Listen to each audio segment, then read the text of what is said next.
falling into temptation and falling into sin as a born again believer, somebody who has a heart for the Lord, can be one of the hardest and most difficult things that we have to go through on our walk and on our journey with the Lord. And it's really not if you fall into sin, it's when you fall into sin. But what if I told you that's actually teaching you to trust God more? Because the Bible tells us in one place, the Apostle Paul said he went to the Lord 3 times over an issue, over a thorn that he had in the flesh. And he said he was praying, and I'm just paraphrasing, he was praying and he was trying to get this, whatever it was, the Bible really doesn't specify and really doesn't say, out of his life. He was asking God to deal with it.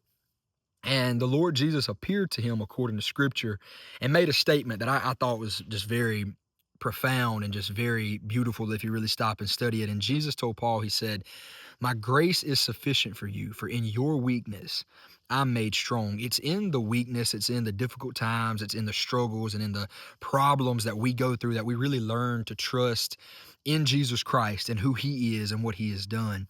And if we're not careful, we get caught up trusting ourselves, trusting our ability, trusting how good we are, how good we think we are.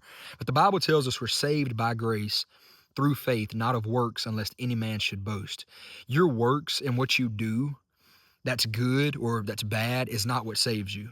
Your works, your good works, is a fruit of your salvation. So it's when God saves an individual, it's when God changes an individual's heart, their works and their actions will display that. It's not that your works is going to earn you heaven or earn you salvation. The only way we can ever make it into heaven, we could ever do good, or we could ever be saved, is by and because of the Lord Jesus Christ. There was a time, there was a situation in my life, a habit that I had, and I'll be honest with you, I'll be straightforward. We're very transparent on this channel, and I'm gonna be very transparent with you. I had a struggle and a habit with Mary Jane. And if you don't know what Mary Jane is, maybe you're too young to know. But if you know what Mary Jane is, then if you know, you know. So I knew God had changed me.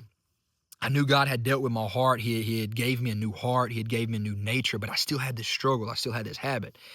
And all I knew to do was to lean into scripture, lean into Christ, lean into who Jesus was. The man Christ Jesus, who the scripture tells us was perfect. He was sinless. He took on our sin on the cross of Calvary and died for our sin on the cross. And because of him, I go free. Because of him, I am delivered, I am set free, I am changed, not because of me, not because of you. And then when I really started to trust that and believe that, even in the middle of my struggle, in the middle of my habit, that's where I found true deliverance. That's where I found real freedom in Christ. And it wasn't even because of what I was doing. It was because of who Christ was and me coming to realize through scripture, through prayer, who Christ really was.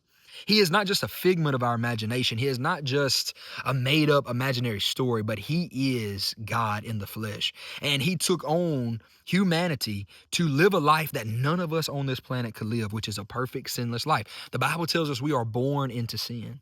There's no getting around sin other than Jesus. And when we really put our faith in Jesus, and allow him to live through us and quit trying to do everything on our own, quit trying to do everything within ourselves, and quit trying to be our own Savior and God, and try to be perfect and lean into his righteousness and believe in his righteousness, that's when you will see the fruits of righteousness displayed in your life. And it's all God. It's all the work of Christ. It's nothing to do with you. It's nothing to do with me, and it never will be. It's God that saves, and it's God that sanctifies. Now, am I telling you that it's okay to condone your sin or condone your habit or justify it or make an excuse for it? Absolutely not. The Apostle Paul also says, "Shall we continue in sin that grace may abound? God forbid. How can we that are dead to sin continue any longer therein?" So it's not that I'm saying to justify your sin and to continue in your sin. Oh, it's okay. God understands. God loves me anyway. That is not what I'm saying. Because yes, he does chasten those whom he loves, and he will deal with that sin in your life. But my question to you is, who are you trusting? What are you trusting in? Where is your faith? Is it in Jesus or is it in you? And I'm telling you by experience, when I shifted my mindset and my focus and I put my faith in Jesus and I put my faith in the cross, that's when God had full control to deliver me from Mary Jane. Now, am I telling you I'm perfect? No. There's still struggles and there's still things in my life that I'm taking to God every day. And I'll be honest, sitting here making this video, I understand this and I know this. There's these areas that I haven't gotten full deliverance from yet. I know it's because I'm trying to trust in myself, even though I know that's not what I'm supposed to do. I'm just being honest with you. Pride will not let me fully surrender and let go, but I'm trying. And I know God is going to be faithful according to Philippians to finish and to complete what he has started in me. And what he has started is the sanctification process. What he has started is making me more like Christ. What he has started in you maybe is making you more like Christ every single day. So the only way you forfeit, or the only way you mess this thing up, is if you quit. Is if you quit trusting and you quit putting your faith in the Lord Jesus Christ, and you put it in money, or you put it in a man, or you put it in a woman, or you put it in whatever external substance or factor that you try to trust in more than Jesus to solve your problems.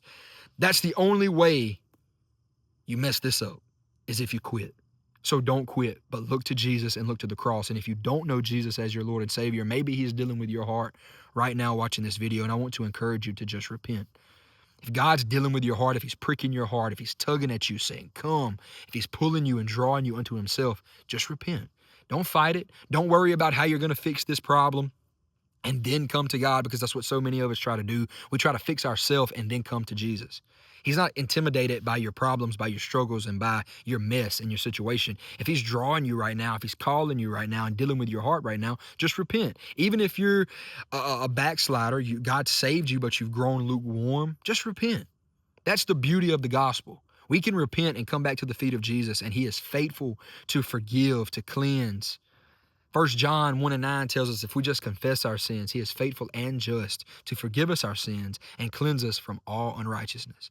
Just confess your sins and repent and come back to the feet of Jesus. And I promise you, you can find that healing.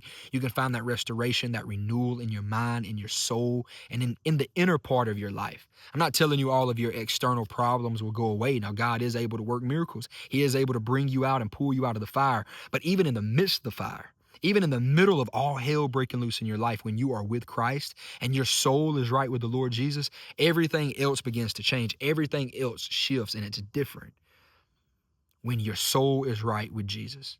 Nothing is too hard. The Bible tells us in one place that he would never put more on us than what we could bear, and that with the temptation, he's already made a way of escape. The Bible also tells us in the book of Philippians, we're all familiar with this verse, that we can do all things through Christ, which strengthen us. But you have to have the Lord Jesus as your Savior. You have to know him for him to be able to strengthen you.